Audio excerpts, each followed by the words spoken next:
tulay. Eh, bro, yung mga kaguluhan na naman yan. Eh, ito kasing dalawa, nagpapayabangan na naman. So, pakita sa camera nila, hindi sila bumilip sa buong lolo ko.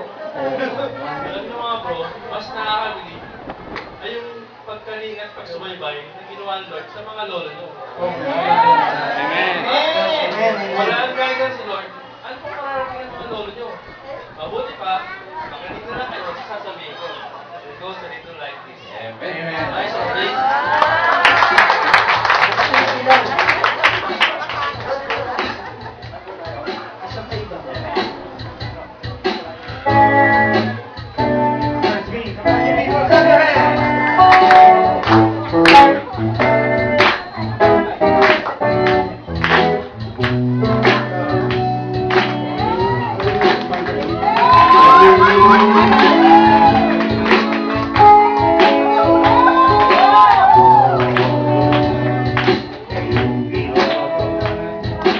Oh.